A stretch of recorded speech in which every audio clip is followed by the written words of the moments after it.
We're live streaming right now. Good morning, good evening, depends where you are. I'm Irene Wong, your host for Everything Ballroom YouTube channel. Our goal is to help ballroom dancers to have a wonderful journey and also would like to share this amazing industry. If you like what we're doing, please give us a thumbs up and subscribe to the channel and click the bell button. Then when we have new things come out, you'll be notified. And today I'm so excited to have two ballroom legends to be our guests. True ballroom legend, I mean, really is the foundation of the America ballroom worlds and who are world champions, chairman of judge, fellow of the ISTD organization, which is the Imperial Society of Teacher of Dancing, and as chair and co-chair and judges for over 25 NDCA competition events annually.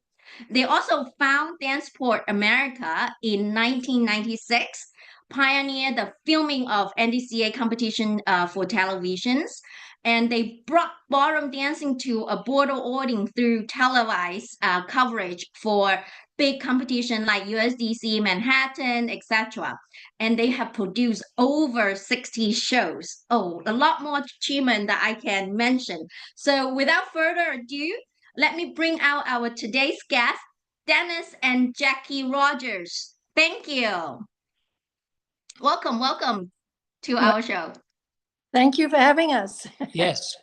Good evening. Thank you so much. It is a great honor to get the two legends on the screen. So let's get started, because you guys know all the history. I'm going to start asking about the history of our ballroom dancing.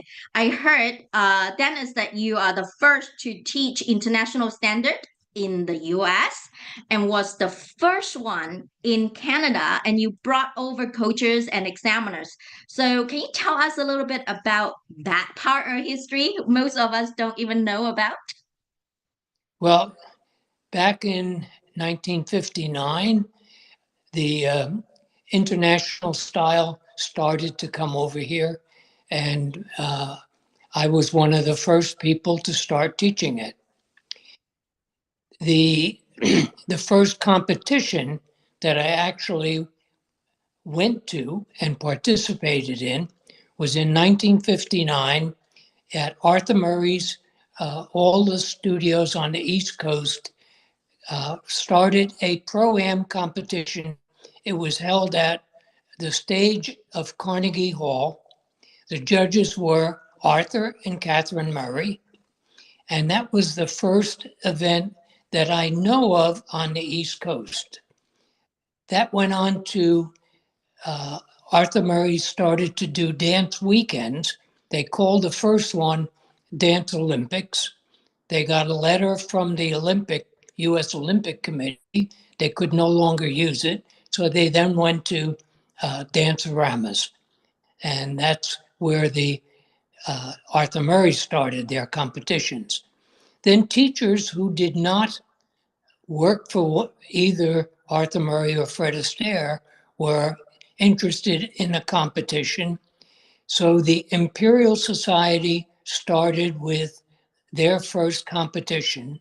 The first one they held was in New York City, just on an evening, and then they went to weekends at Atlantic City.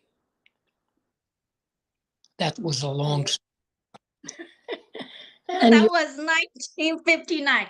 I was, excuse me, I haven't born yet at that time. So we're talking about the history of that. I'm already 50 something. So, that is amazing to hear you guys talk about the beginning of the pro-am competition. That's pretty much the beginning of that, right? Yes. The era. and the beginning of the international style was Dennis was one of the first teachers in this country, and then he was also the first teacher in Canada to bring the international style to America. Yes. That's amazing. Were you guys dancing at that time, and then how you were, get together on that? Well, I didn't come to this country until 1963. So, and we met later than that. I was married to somebody else first, and then Dennis and I met, and we danced together for a while, and we had our studio, and that's how it all started with everything that we were doing, with leading into the television, everything else. But it started with a dance studio. We met and we danced a little bit and together.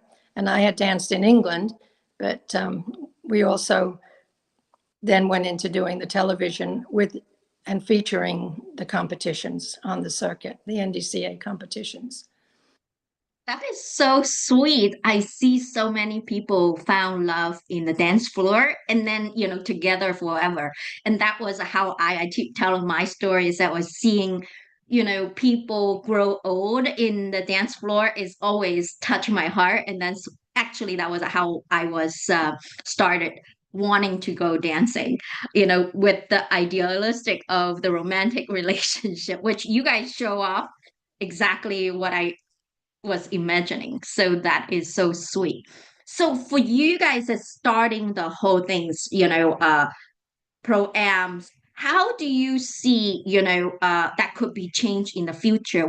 You guys chair so many events. How do you see that changes, and what is the leading up to in the future? What your vision?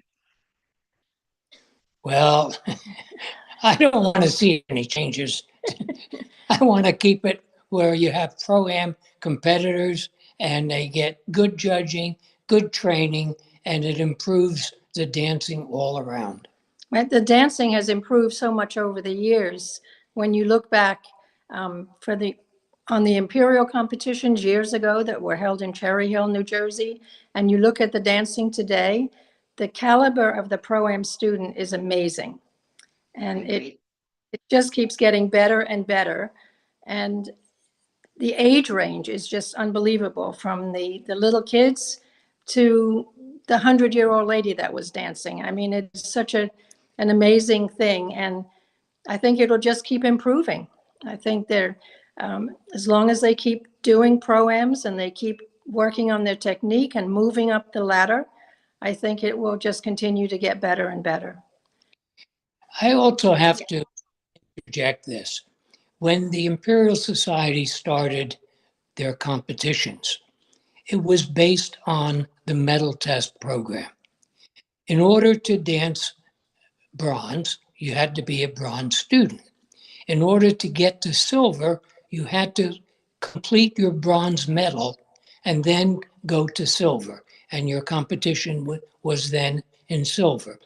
When you took your silver medal test, you were allowed to enter into gold. That foundation started with very, very strong technique, very, very strong teaching, and probably the reason why the pro-am dancers in this country got to be so good. The technique and Yeah, the I guess for 17 years, I can see the changes so significantly. But I didn't know, now you're talking about one thing is that you need to pass the metal test from bronze to silver to gold. Is it, is not being enforced, or it's supposed to be, we just not enforce it today? And I do see the techniques amazing when I competing with someone in the B category. And today I was like, whoa, I can't do some of those things. well, it's not really in there anymore. I mean, you don't have to, you can be dancing bronze for a long time, which really people should move up. They should go into the next category, so that if you have a silver student that's still dancing in a bronze category and you've got newcomers moving up to bronze, you don't want to discourage them. So it would be good if people would move up according to their level, and to bring in other people and encourage other people to take lessons and be able to compete in the newcomer and bronze level. But there is no rules on it specifically, it would really help, I think, if that could be done, because people could move up and there would be more room on the bottom for new people to come in and feel good about it. This is great, discussions that we have. A lot of people feel like, the teacher keep them in bronze for so many years. And then, some argue is to make sure you have a, solid technical foundation before you move up. But I agree with you is that if you don't have move up or people already up and they dance down for a long time, or they can do single dances with, they just let you qualify, disqualify, and then so they can be prepared for their championship and scholarship. I think that might be a good suggestion that you guys still have a lot of influence in the dance world. Maybe, you think you can change that to make this dance world a little bit more equalized and then more encourage more people to come into this dance world. Well, the National Dance Council has now put in recommendations, and where if you have a 4 or 5 dance scholarship in, let's say, the B level, ladies B, and you win it, and there was a semifinal dance, they have to move up at that event to the next level. So they can't go back to that same competition and compete in the same category. They have to either move up in age category or in level. So that has passed this past year, and it is now going to be enforced. And the ones that monitor that the most are the other students and teachers, because they know who beat them the year before. So it is being tracked mainly by Yes. mainly by the competitors. I love this. I can see Ellie behind the background already saying thumbs up. Yes, yes, yes. We know who beat us and they keep beating us. So we feel discouraged and we never go up when these people keep beating us. So, and that is such a good idea. And thank you for making this a competition that's more, available to everyone and be fair to everyone in this industry. Thank you so much for influencing this and as well. So we talk about a lot of judges. Hopefully you guys are in the decision making point. How can we make the students, really competitors feel is fair, right? So that is always every single time.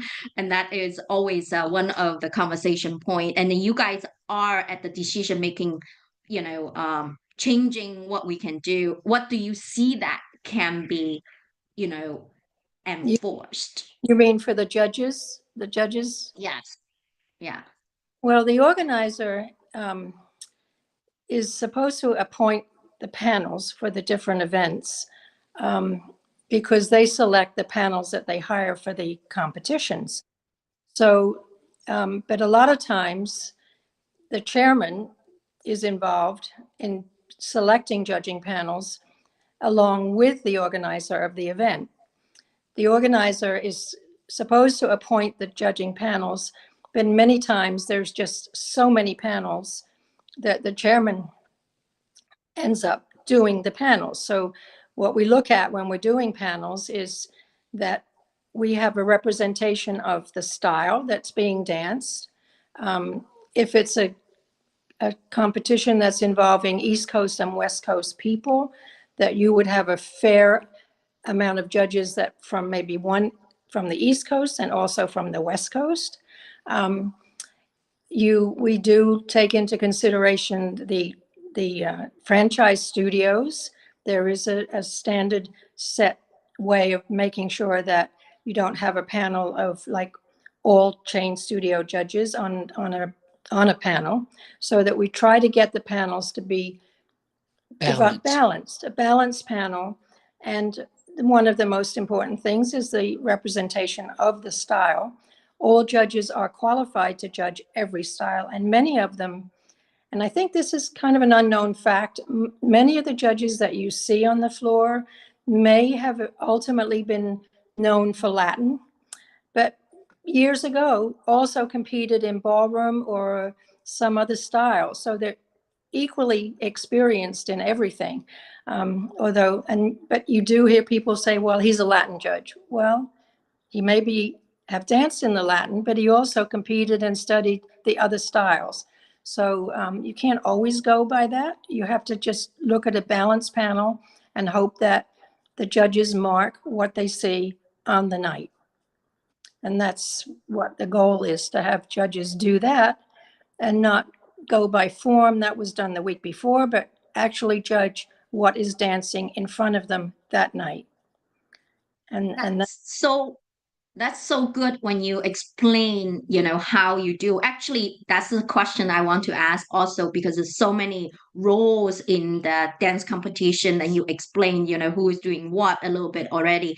So as a chair, you guys always as a chairs of judges, and what are the key roles and, for you guys, so for our audience to understand as well.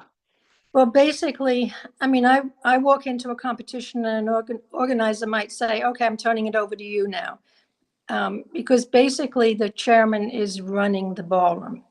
And what they are doing is they have a team. They have a podium team and a deck and music and MCs.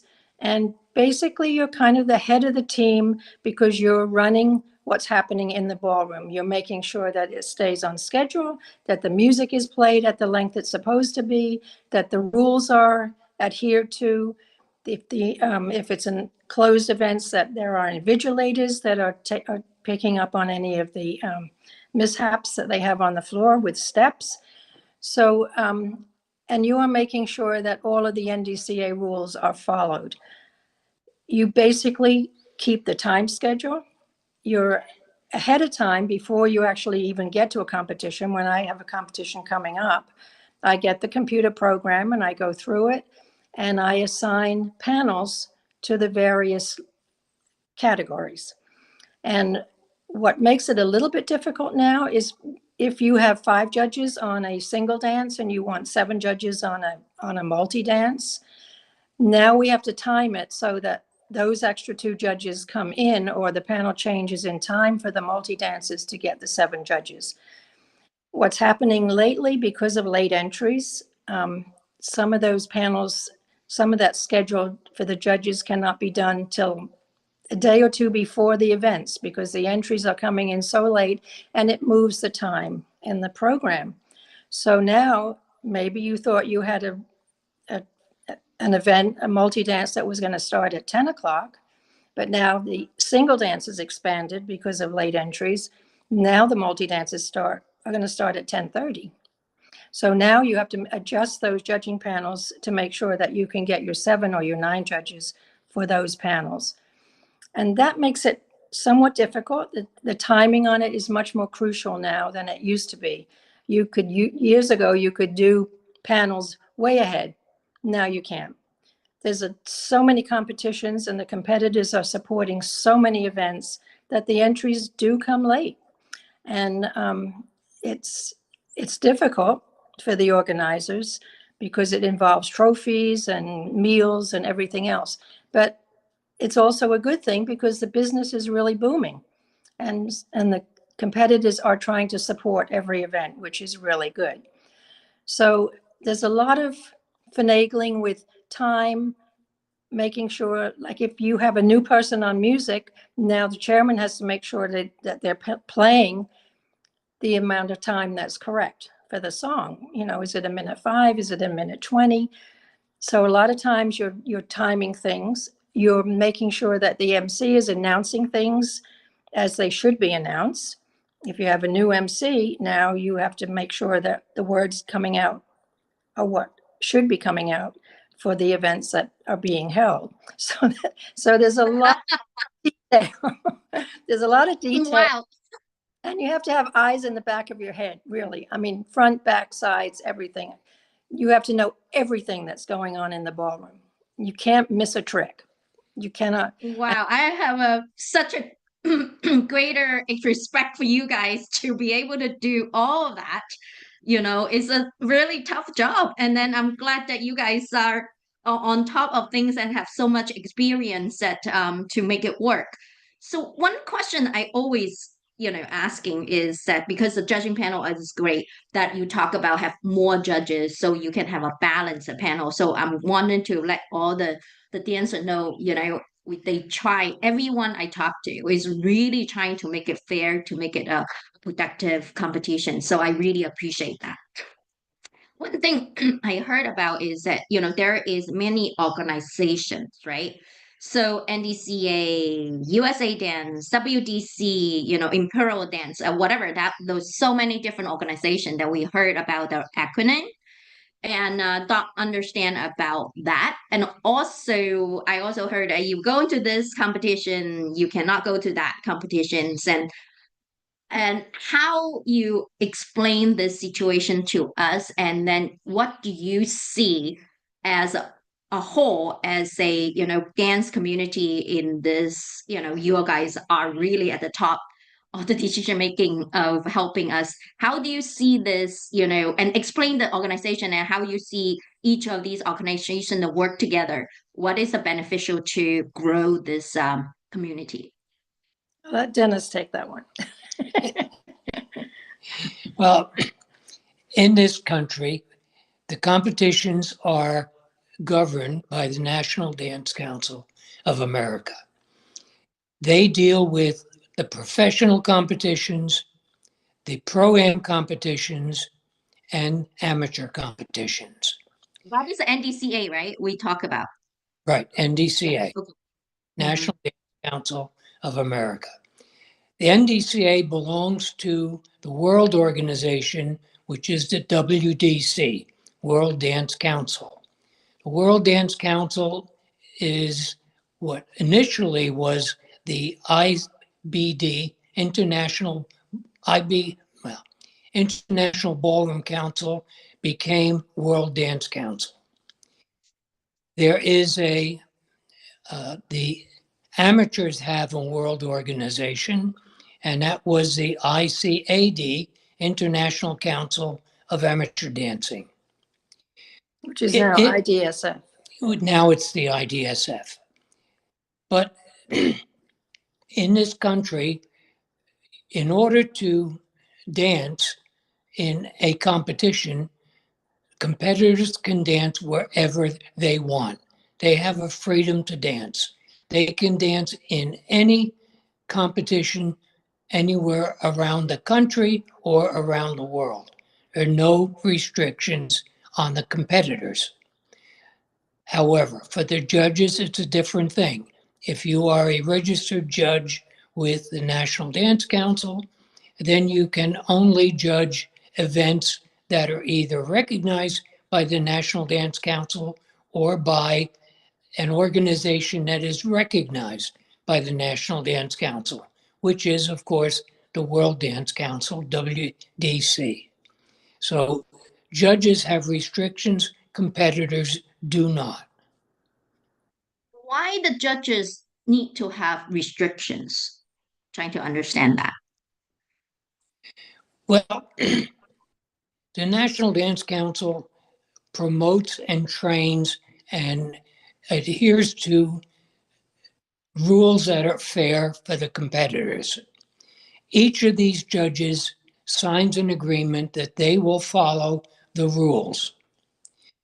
To go into other events that are not controlled properly is not a good thing to do.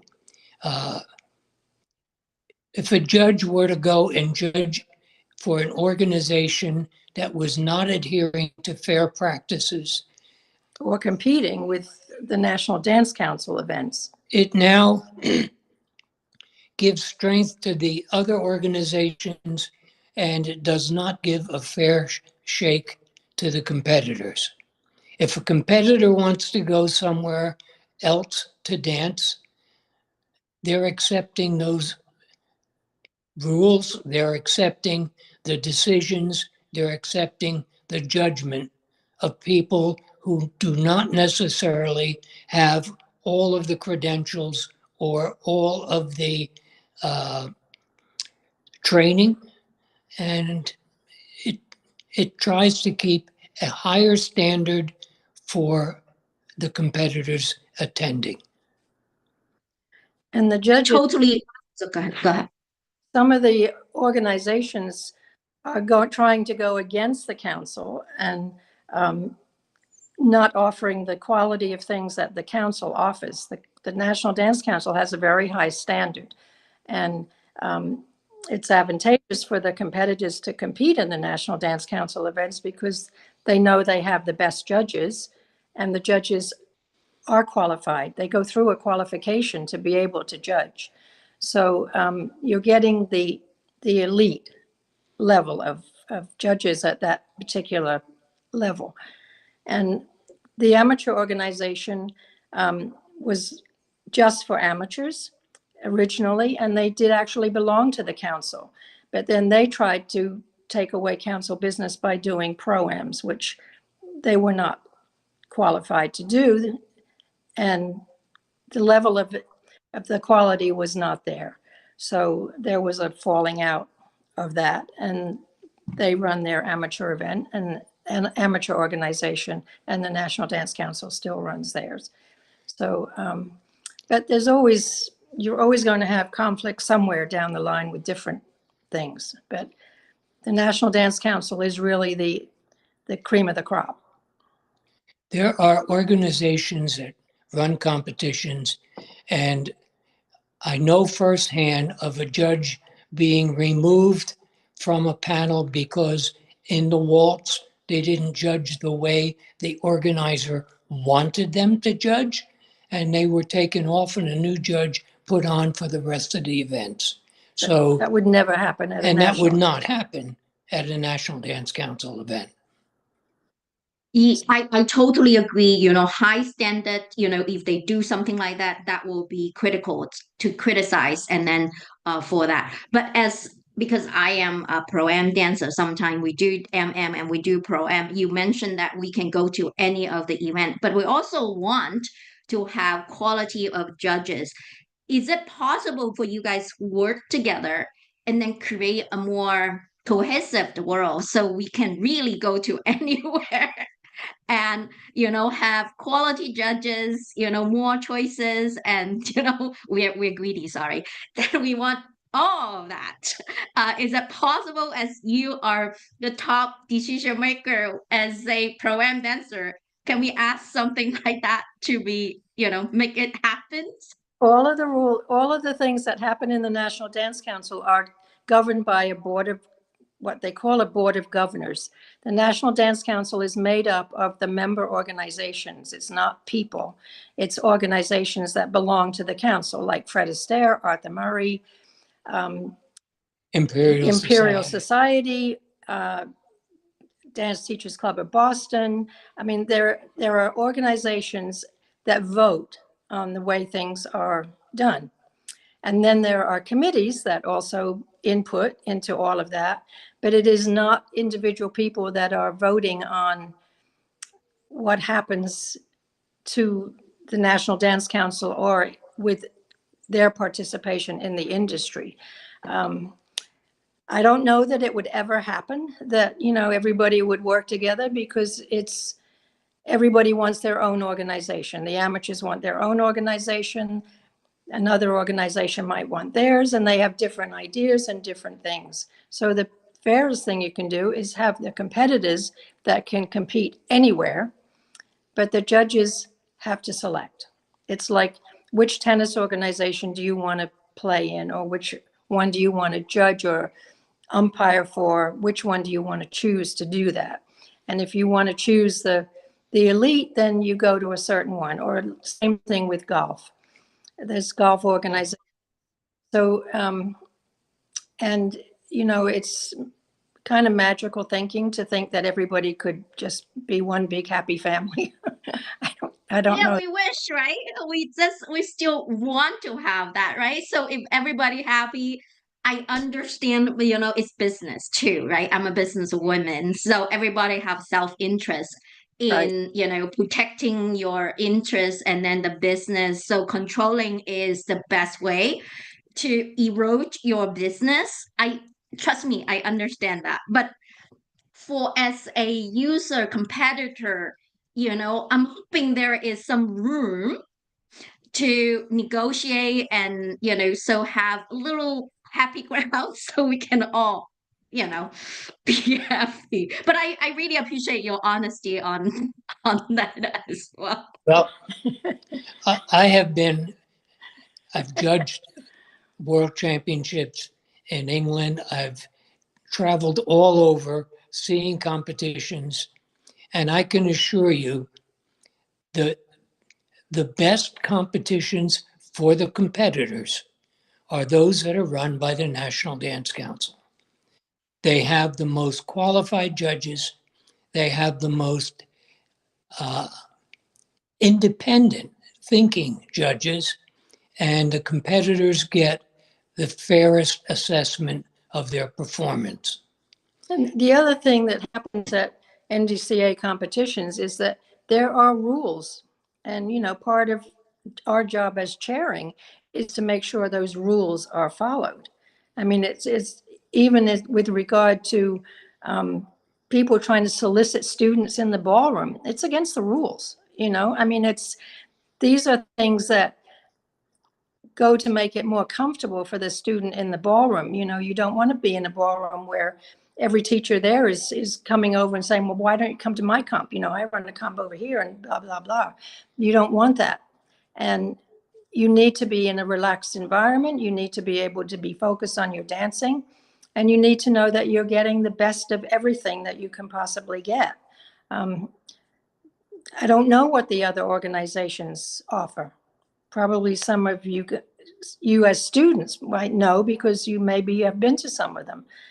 But do their time schedules run on time? I mean, there's a lot of things that make competitions good. Right. So I totally understand because I do mostly NDCA. I don't think I dance other ones. I did heard about that from other students. And one of the things that they are concerned about is that you have a great judges. We want that good quality of your principal, guide into the other organization by helping each other so we can grow together. That's what the goal is by stopping the judges, which is quality judges not be able to compete there.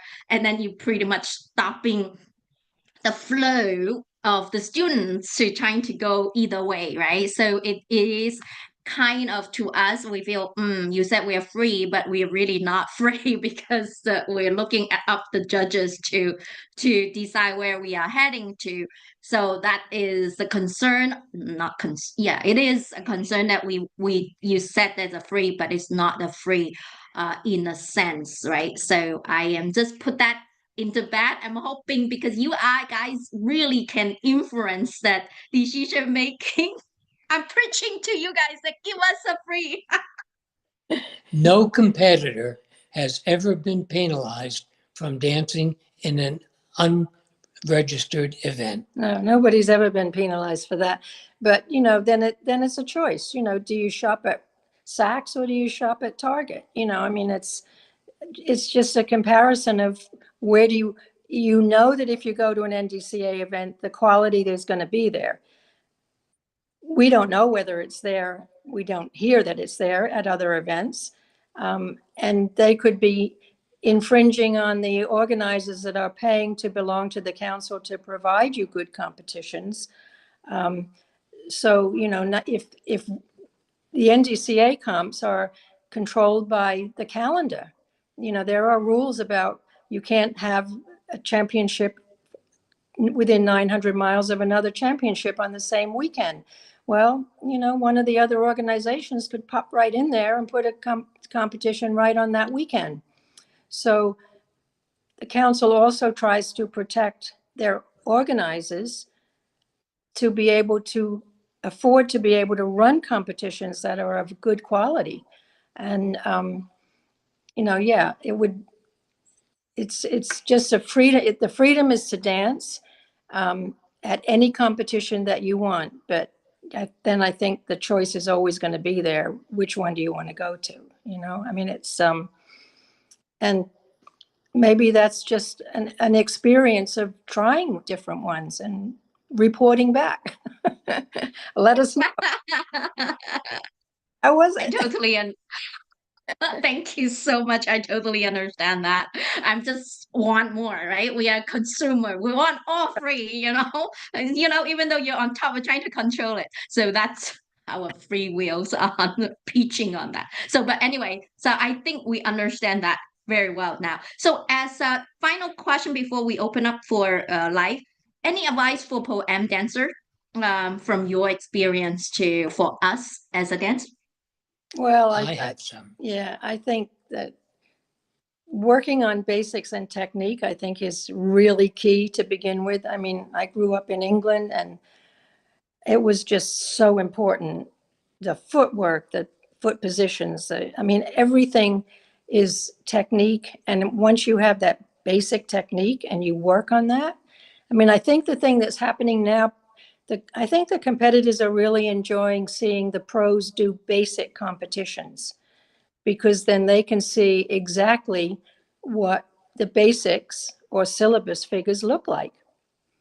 And and I think it's a mistake to get too far ahead of yourself and work on, you want advanced choreography, but you can't really do it that well. And that's not good. A judge will mark good dancing, not choreography that is struggling to be danced. So I think that that's a key thing. I remember I took a gentleman student into USDC one year many years back when it was in New York. And he was a bronze student, but he wanted to dance. Then there was no categories. It was just one category. So I said, well, okay, we can go and you can dance, we'll dance the first round and then you'll be done. He got called back. We had already walked out of the room, but he danced good basics, which is all he knew. So I think that it's important to dance what you can look good at and not to get too far ahead on your choreography that you are not doing it as well as you could be doing just syllabus figures. I'm going to give you some advice too. If you work hard on the technique and the basics till you get totally comfortable with it, when you're comfortable, you start to dance with more enthusiasm, you dance with more awareness, and you look better to the public and also to the judges. So when you can look comfortable and dance well, that's how you get marked the best. I love what you said because that is my experience. I used to just like tricks and performing. Wow, that's what I like. But now I'm going back to basics. So like what you said, the back basic really is help us perform the top. So I'm going back to the basic again. So I totally appreciate what your advice is. Thank you so much. Let's open up for questions. I know Ellie has a questions that you want to ask. Yes, like Jackie said that right now, because of the late entries, they can only set the judging panel maybe 1 or 2 days before the event. So like you did, okay, you have a judging panel planned it. And then there's some event they like say in New York, super cold, ice storm, and suddenly like 2 or 3 judges, their flight cancel. You planned that, but then they couldn't come in time for the judging. So what would you do? Well, you always have judges. You always have judges that are there, hopefully. And there are competitions where if you have ice storms and stuff like that, you could have judges not showing up, but you would have judges that would show up.